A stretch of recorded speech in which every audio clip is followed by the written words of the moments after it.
Hey guys, I have the HobbyPlus CR18P Evo rock van, and that is a mouthful. I did upgrade the tires. I did drive it around a little bit, just trying it out. I didn't try crawling it or anything, but man, I got them really dirty. Didn't even get a chance to get a good picture of it with a clean. But anyway, these are the Injora. They're 1-inch rims. They're aluminum. And I have the all-terrain MTs. No, sorry, the all-terrain ATs on it. I love these ATs. The tread come all the way down the sides. I guess that's for some side heel action, and they're siped. I had these on my my FMS, the FCX24, the Blazer. But I went ahead and put the original rims back on it with the Injora all-terrain MTs. These are the ATs. The MTs are more like a mudslinging type of, so now it's looking like a mud truck, which it looks awesome. So I went ahead and put those back on the FMS. I'll shoot out a video of it. It looks really cool. But I think these are very fitting for the time, the era that this van was popular, late 70s, early 80s, all through the 80s really, all through the 70s basically. A lot of people had rims like this on their vehicles like this, and I think it looks really good. I think the stock rims on this are just too big. They're more like a modern rim, so it kind of wasn't fitting for the era. It didn't look bad, but I think this is way more fitting. And I also had to, I had a hard time. For some reason, they Loctited the shock screws or Phillips heads on these non-oil filled shocks. They Loctited the screws for the shocks. That's crazy. I don't know, and it's all in the metal. It's a aluminum chassis, which is awesome. I can't believe it's a metal chassis on this thing. But it also has fenders. It's just got so many cool upgrades, you know, and a 2-speed transmission. It's servo driven, and that's just awesome. And just a great little rig. And there's the steering servo up there. I love the way it's mounted. I mean, this thing is just it's killer. And anyway, but by moving the shocks, it gave me more space. It doesn't scrub nearly like it was, and it looks really good. It did raise it up a little bit, which technically would raise my center of gravity, but with these wheels being wide and bigger, it needed it. So I don't think it really hurt anything. So if you look, it's right there. It's right at it. Right at scrubbing range. So I got it in high gear right now, and we're going to take a little cruise with it. Let me know your opinions on this thing in the comments. And if you like this RC, if you like my video, please hit the like button. It really helps my channel. I greatly appreciate it, guys. And let's get to rolling.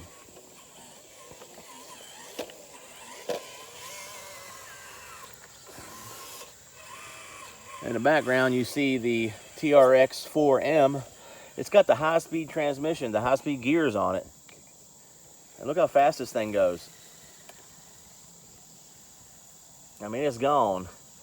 It's great for trailing, and with the high-speed gears down here, it just works excellent. I never thought I would like it that much, but it still has plenty of torque, and you can still crawl with it, especially for just getting over these sticks and stuff. I don't need massive torque, but man, it works great. Look how nice it'll still creep and crawl. I'm gonna have to shoot a video out on that soon. I never thought I would love the high-speed gears like I do on it. But it's the exact speed as this thing is on high speed, which is a pretty fast speed. This thing, I was wrong. It's actually a little bit faster than the FMS FCX24. Yesterday or day before yesterday, I shot a video out and I said it was a little bit slower. No, I put them side by side, and it's a little bit faster. So not only is it faster in high gear, I think it crawls just a little bit better. I think it has to do with the longer wheelbase, because the FCX24 it's a 24 scale. I mean, the wheelbase is 24 scale. The body's 18 scale, but you can't get around the fact that the wheelbase is the same as a 24 scale. This wheelbase is a true 18th scale. So it's a little bit longer wheelbase. And some people prefer the shorter wheelbase. In some situations, yeah, the shorter is better, I admit. But for me, I think longer is better for most of the situations I'm in. So this thing just crawls a little bit better for me.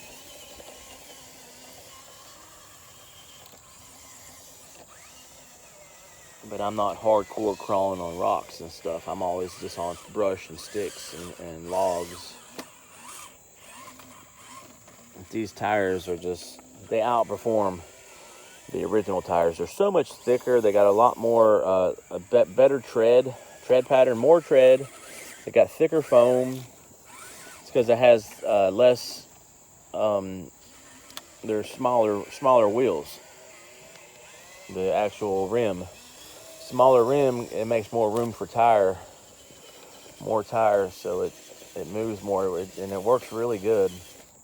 Seems to be great. And I'm so glad that they have the option to adjust the shocks. There's 6 mounting holes on the frame on this thing. And that's really cool. Not too many of these smaller rigs have a bunch of options for different mounts for the shocks. And you'll have to end up buying like an adapter that gives you more mounts and stuff. And I don't like, it's a hassle to have to throw an adapter on and stuff and get it to fit, and that's just a lot of extra screws. So I love the fact that they have extra screws already ready on this thing. Extra screw holes, should I say.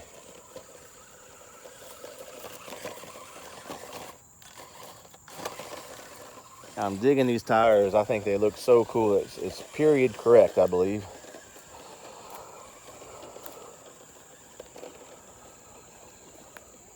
And I might go ahead and invest in the oil shocks.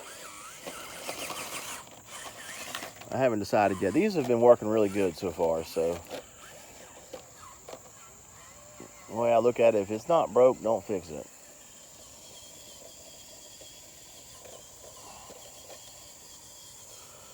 And there's never been a situation in my RC career that I've never said, no, I'm not going to put oil shocks on the rig and leave regular shocks. I've always changed them out. But the way these are, they're so soft. They're not a real springy shock. They're really small shocks, and that helps it, actually. I've noticed, like on the FMS, like it's a really big bore shock, and without oil, it's really springy and bouncy. But these being so small and so short, they don't travel as far, and has a weaker spring. There's more like an oil-filled shock in a way. But yes, they're still a tad bit bouncy, but nowhere near the level of the FMS. I can live with this. And I think it looks more like a real vehicle sometimes, the way it kind of flexes and bounces some.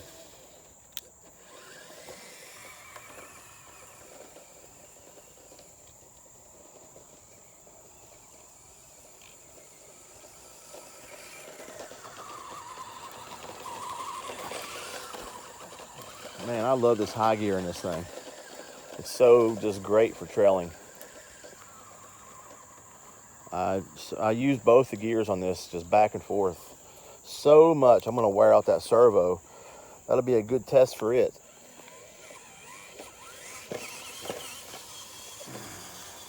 I haven't put any kind of wheel weights on this thing. Now, I bought wheel weights. They just came in the other day. Actually, in fact, I forgot about having them. I've gotten so many things in the mail here lately.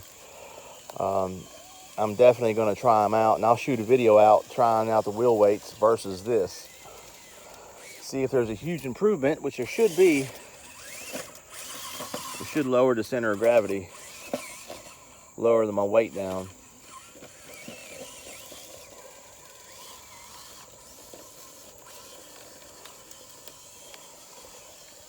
I like the speed of this in first gear.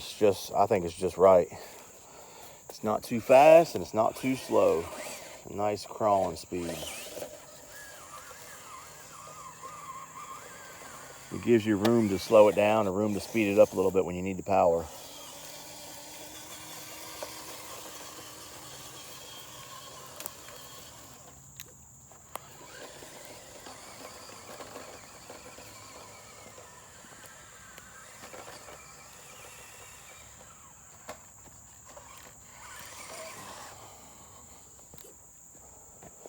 This thing's doing so good.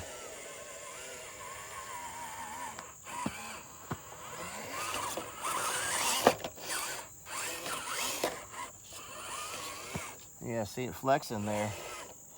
It's not scrubbing, it's just right at it. I like that. I might just leave these shocks on here for a long time. I'll leave them on here until they cause me a problem.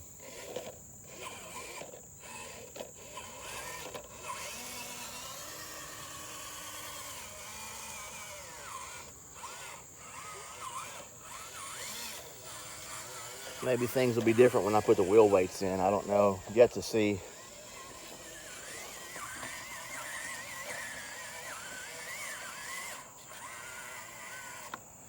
All right, guys. I'm just shooting you out a update video on this thing. It's only been out for a little over a month, I believe. Still such a new RC. And I'm telling you what, if they keep making rigs like this, these smaller ones, it's starting to steer me away from some of the big ones. But I'll never give up on my 10 scales. But all right, guys, hit me up with a like, and any comments or questions, hit me up in the comment section. And as always, thanks for everything.